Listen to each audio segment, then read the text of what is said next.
네, 여러분 안녕하세요. 킹 버틀러입니다. 월드클래스와 원더우먼의 6강전 경기 프리뷰 해보겠습니다. 국대팸과 구척이 4강행을 확정 지었고 발라드림은 최종 탈락이 확정되었죠.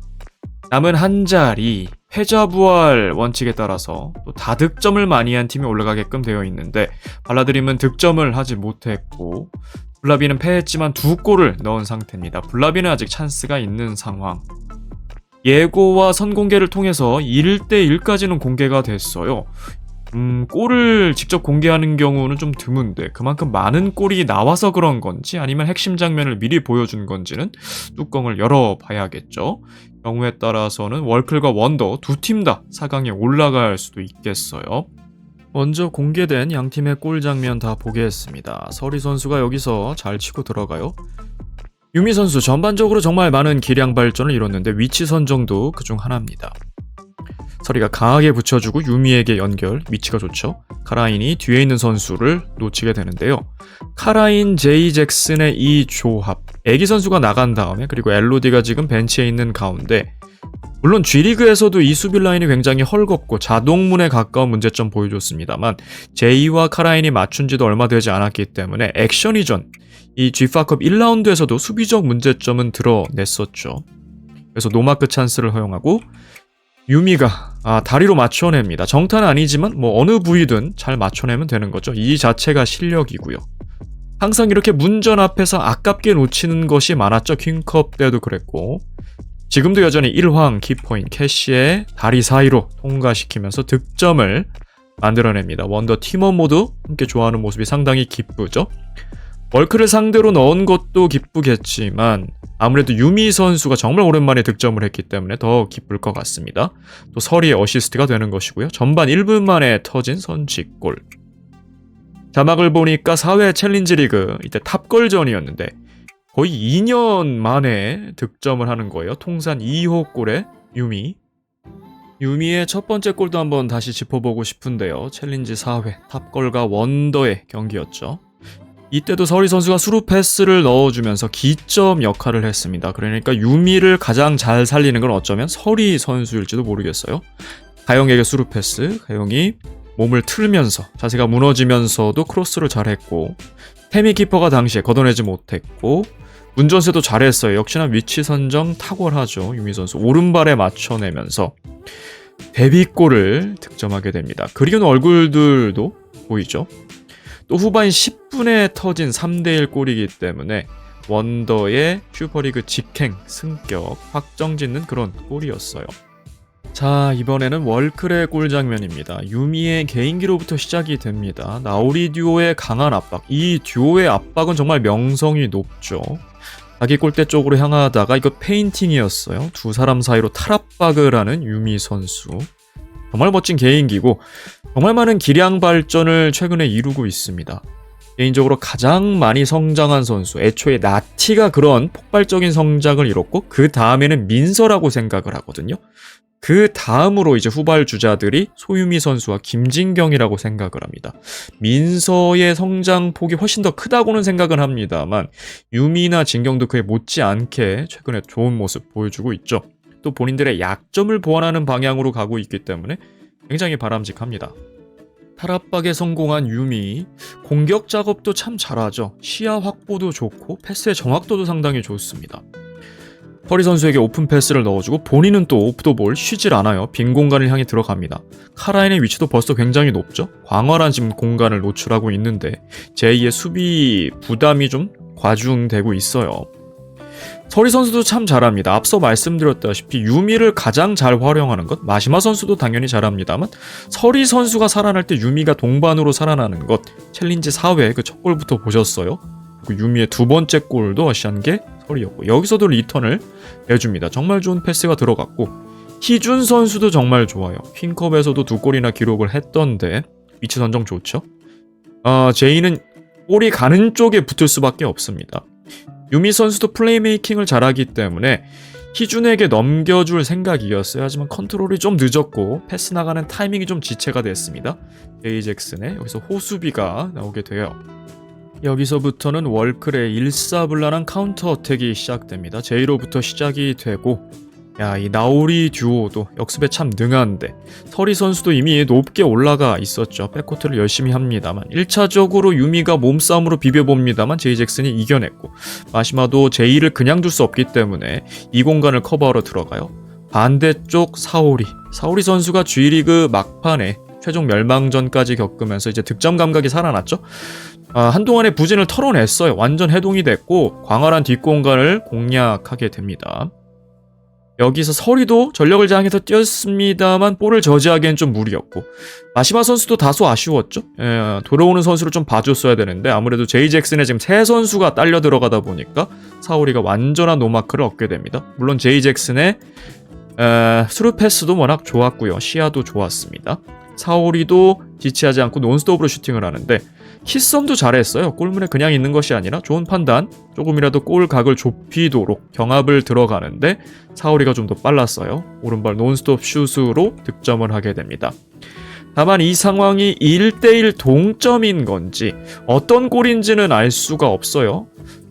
하지만 전반에 터진 골임은 분명하죠. 진영이 동일했으니까요. 1대1일 거라고 예상을 해본다면 두 골이나 공개를 했다. 이 경기가 정말로 다득점으로 갈지 기대가 되는 부분이죠. 3자 입장에서는 더더욱. 자, 당연히 표면적으로는 제이 대 마시마 에이스의 대결을 강조할 수 있는데 삼각 편대가 좀 더 굳건한 나오리 듀오 플러스 제이 이쪽이 좀 더 견고하지 않을까 뚜껑을 열기 전에 생각을 했는데 서리가 이 정도의 퍼포먼스 드디어 해동이 되면서 G리그 때 좀 부진했었잖아요. 본래 모습을 보여주고 유미가 득점까지 할 수 있다면 이 삼각 편대에도 월클 못지않게 견고하게 레벨이 올라가거든요. 거기에 희준도 득점력을 보여준다면 골포스트 맞는 장면도 있었어요. 제가 다루진 않았지만 카라인이 가세하는 이 슈팅력. 카라인이 약간 수비에는 약점이 있지만 또 공격, 특히 오른쪽 존에서도 강력한 슈팅이 있기 때문에 양 팀의 밸런스가 상당히 좋아진다. 저는 가장 주목되는 것은 캐시와 키썸이라고 생각해요. 물론 뭐 제이 마시마를 보고 싶은 마음도 있습니다만 결국 이렇게 다득점이 터지는 경기 누가 덜 먹냐의 싸움이거든요. 3대3이 될지 4대4가 될지 뭐 얼마나 터질지는 저도 모르겠습니다만 명색이 그래도 1황과 2황 키퍼예요. 두 키퍼의 맞대결 굉장히 기대가 되고 일단 한 골씩 허용을 했는데 이건 키퍼로서 어쩔 수 없는 골들이 또 나와 버렸습니다. 수비가 완전히 지금 뒷공간을 허용하는 혹은 노마크를 허용하는 두 장면이었거든요. 어떻게 진행될지가 궁금하고 결국 엘로디 선수가 좀 키를 쥐고 있지 않나라는 생각이 들어요. 어느 정도 지금 부상 정도가 양쪽 무릎에 부상이 있었잖아요. 들어와서 변화를 만들 수 있는 선수가 또 엘로디 선수거든요. 실제로 원더와의 첫 번째 맞대결에서 엘로디 선수가 또 득점을 하기도 했어요. 첫 번째 컵 대회였거든요. 그것도 소희 선수와 비교해볼 때 소희 선수도 포텐셜이 좋은 선수긴 합니다만 엘로디와 비교하기엔 아직은 좀 구력 차이가 그리고 퍼포먼스 차이가 좀 난다고 생각을 합니다. 역시 감독들이 얼마나 활용할지 궁금해지고 조재진 감독은 비교적 식스맨 활용을 잘 안 하기 때문에 그리고 김병지 감독은 그래도 식스맨 활용은 잘하기 때문에 체력적인 차이, 후반으로 갈수록 그 차이가 드러날 수도 있는데 물론 조재진은 풀 전력을 돌리면서 항상 결과를 만들어내기도 하는데 결정적일 때 또 미끄러지는 단점도 있거든요. 여러모로 얽혀있는 게 상당히 재밌을 것 같아요. 월클 38경기 22승째를 거뒀고요. 원더 29경기 14승입니다. 30번째 경기를 맞이하는 원더 딱 15승 15패 5할 띄우면서 4강도 진출할 수 있을지. 최근 5경기 4승 1패와 3승 2패고요.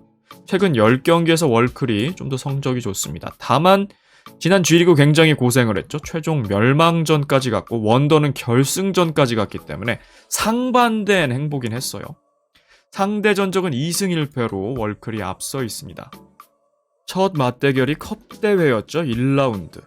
당시에 김가영의 시대 때 2번 맞붙었는데 2번 다 월클이 승리를 가져갔습니다. 경기 내용을 들여다보면 상당히 팽팽했던 대결이었어요. 하지만 결국 결정력의 차이에서 월클이 좀 클래스를 보여줬고요. 가영의 시대가 저물고 이제 마시마의 시대가 도래했죠. 원더가 5대0으로 갚아줍니다. 아직까지 열세긴 합니다만 이 한 번의 승리가 월클에게 큰 생채기를 만들기도 했습니다. 결국 월클은 이 경기에서 대량 실점한 것을 결국 극복을 못하고 6강 진출을 못했죠. 똑같은 2승 2패를 했습니다만 발라에게 밀리는 상황이 됐고요. 이번에는 월클이 제2를 영입하면서 제2의 시대를 선언했습니다. 무너진 왕조를 다시 건설하려는 움직임을 보여주는데 양 팀의 전력이 상당히 올라갔기 때문에 명승부 기대해 봅니다. 양 팀의 클럽 히스토리 사실 큰 격차가 나죠. 바로 지난 시즌에는 상반된 행보를 보였습니다만 월클은 여전히 1황으로 군림할 야욕을 보여주고 있죠. 챔프전을 제외하더라도 우승 2번 했고 준우승도 2번, 결승만 4번 나갔다는 얘기고 3연속 기록도 있고요. 6연속 토너먼트 진출이라는 어마어마한 기록도 있습니다. 제1을 영입한 만큼 더 높은 것을 바라보곤 있는데요. 원더도 만년 챌린저에서 이제는 대권을 노리는 팀으로 거듭났습니다. 지난번 G리그 준우승에 그쳤지만 팀 내 최고 성과였죠. 토너먼트 진출도 처음이었고 결승 진출도 처음이었는데 준우승도 처음이었어요. 물론 우승컵을 놓친 건 아깝습니다만 이 무관의 한 해의 바통이 원더에게 넘겨졌어요. 9척은 성부를 했는데 원더도 지던 이기던 3골 이상 넣으면 또 4강 이상 갈 수 있기 때문에 여전히 대권을 노릴 만한 전력이죠. 월클은 강등 방출, 승격까지 좀 깨끗하죠? 지난번 최대 위기가 찾아오긴 했습니다. 개벤과 최종 멸망전까지 몰렸고 승부차기까지 갔어요. 킥 하나로 갈렸는데 오나미 선수가 또 멀티골 반격을 하면서 진짜 방출 당할 뻔했습니다. 원더도 만년 챌린저 첼 전전했습니다만 그래도 방출은 당하지 않았다는 어떤 자존심을 지킨 그런 성과들이 있고요. 한 번의 승격이 있었습니다만 리그에서 별다른 성과 없이 다시 강등됐습니다. 하지만 G리그로 재편이 되면서 또 마시마를 영입하면서 준우승이라는 최고의 성과를 거두었죠.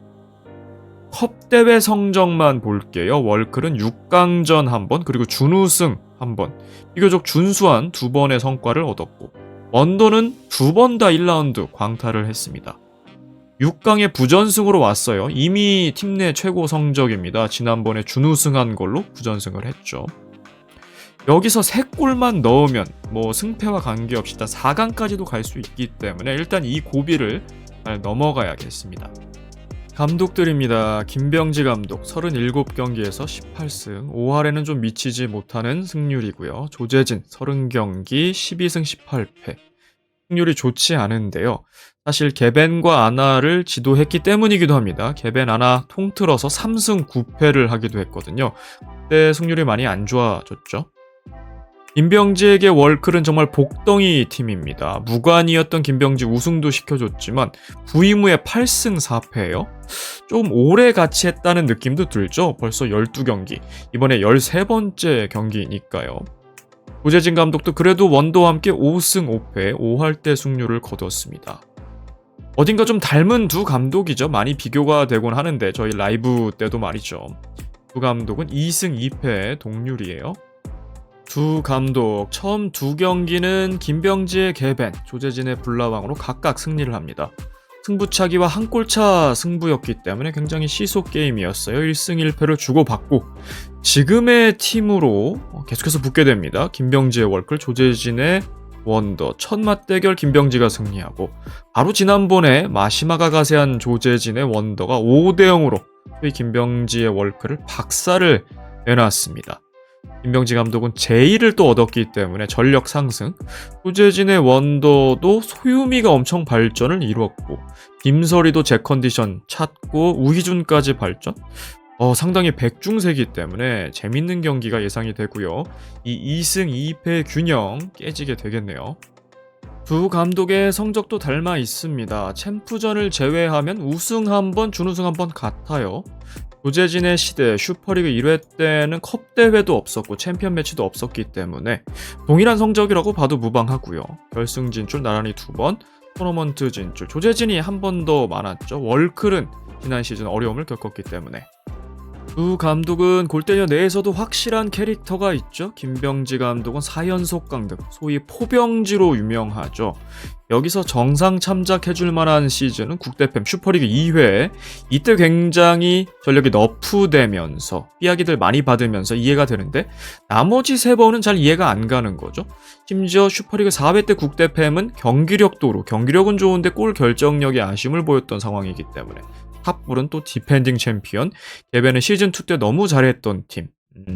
익스큐즈가 좀 나오기 힘든 시즌들이었어요. 포병지로 굳혀졌고 조재진은 이방출로 유명했죠. 하지만 돌아보니 2번 다 정상 참작 가능하다. 왜냐면 아나와 개벤이었기 때문에 누가 맡아도 지금 구제를 제대로 못한 상황이잖아요. 최성용 감독이 최근에 똑같이 이방출 감독이 됐을 때 가장 좋아했던 트리플 J의 미소가 생각이 납니다. 예능적으로도 처음에는 참 카리스마 넘치고 뭔가 좀 폼 잡고 무게 잡는 느낌이었는데 지금은 많이 망가지기도 하고 예능적으로도 훨씬 좋아 보입니다. 컵대회 성적만 볼게요. 김병지 감독 2번 다 국대팸으로 1라운드 광탈을 했습니다. 조재진에게 크레딧 줄만한 부분 여기 있습니다. 개벤으로 2번 다 준결승 4강까지 갔어요. 물론 2번 다 패자 부활이긴 했습니다. 그러니까요, 패자 부활 2번 해본 감독 3번이라고 못할까라는 생각도 드는 거죠. 물론 원더가 월클에 승리하면서 당당하게 4강에도 갈 수 있습니다만 또 이걸 해본 사람이 해본다고 3연속 패자 부활 4강? 이것도 굉장한 진기록인데 조재진 감독이 원더로도 그렇게 또 준결승에 나갈지도 주목해보고 싶네요. 공격 포인트입니다. 사우리가 이번 컵대회 2번째 골이 되겠고 제위도 어시 하나 추가했으니까 2골에 2어시. 소유미 선수 오랜만에 한 골, 서리가 1어시, 5골에 3어시가 되고 소유미 선수 2골에 2어시. 이 누적 스탯이 최근에 보인 좋은 퍼포먼스에 비해서는 너무나 좀 저조하죠. 하지만 유미 선수 좀 더 많이 추가하게 되기를 기대해보고요. 이 골이 이제 물골을 트기를 바라봅니다. 누적 스탯 하면은 나우리 듀오가 어마어마하죠. 나티는 2부문 석권이에요. 올타임 어시와 올타임 공격 포인트 부문 다 퀸이고요. 사오리는 올타임 득점왕이기도 합니다. 32골로 또 벌리게 되는 셈이고요. 여기에 제이까지 가세했으니 공격력 막강하죠. 그리고 중거리 슈터도 2명이나 있어요. 카라인과 엘로디. 여기에 캐시까지도 지금 슈팅이 좋아지면서 무시무시한 라인업이긴 합니다. 원더도 누적 스탯은 뒤져도 마시마의 페이스만큼은 어마어마하고요. 김설이와 소유미가 가세해준다면 희준도 워낙에 지난 시즌 좋은 모습을 보여줬잖아요. 지난 시즌은 진짜 슈퍼 루키들이 쏟아졌던 그런 시즌입니다. 키썸도 워낙 발밑 좋은 키퍼로 유명한데 진짜 어느 한 선수 뺄 게 없는데 여기에 일단 소희 선수만 골이나 어시맛을 보면 이제 금상첨화겠는데 이런 대형 경기에 사실은 많이 들어올 거란 예상을 하긴 좀 어렵습니다만 그래도 소희 선수의 어떤 깜짝 활약도 기대해 보고요. 출전 경기 수입니다. 아무래도 월클이 베테랑들이 좀 많죠. 30경기 이상 선수들이 많고 사오리 선수는 40경기에 이제 육박하고 있어요. 나티의 35번째 경기고 프라인도 어느새 20경기 훌쩍 넘어가고 있군요. 또 맞대결 기대가 되는 제이는 2번째 경기고 마시마는 7번째 경기가 됩니다. 히썸은 25번째 경기 채우면서 쿼터 센츄리에 가입하게 되겠네요. 쿼터 센츄리 넘기면 이제 베테랑이란 느낌이 확연히 들거든요. 물론 키썸의 존재감은 이벤트 매치에서도 많이 드러났기 때문에 훨씬 더 각인은 되어 있습니다만 공식 경기 쿼터 센츄리가 됩니다. 또 소유미 선수도 15번째 경기 드디어 2번째 골을 득점했어요. 개인적으로도 상당히 기쁩니다. 왜냐면 퍼포먼스가 워낙 발전도를 많이 이뤘기 때문에 민서나 진경은 그것들이 골로도 많이 나타났기 때문에 상당히 흡족했는데 유미 선수 좀 안타까움이 있었거든요. 하지만 드디어 그것을 결과물로 골로 만들어냈기에 그 마음이 드는군요. 자, 이 경기 스코어가 3대3이 되는 순간 블라비는 탈락이 확정이 됩니다. 물론 다른 스코어가 나온다면 다득점, 골득실, 페어플레이 점수까지 따져봐야겠죠. 지는 팀이 3대2로 지게 된다면 골득실까지도 블라비가 갔거든요. 그러면 페어플레이 점수를 따져야 되는데 블라비는 카드 한 장 받지 않았습니다. 이 경기 치열할 것으로 예상되기 때문에 지는 팀이 카드까지 받게 된다면 페어플레이 점수에서 밀리게 돼요. 사실 이 다득점 원칙이 좀 맹점이 있는 것이, 왜냐면 실제 프로에서는 말이죠.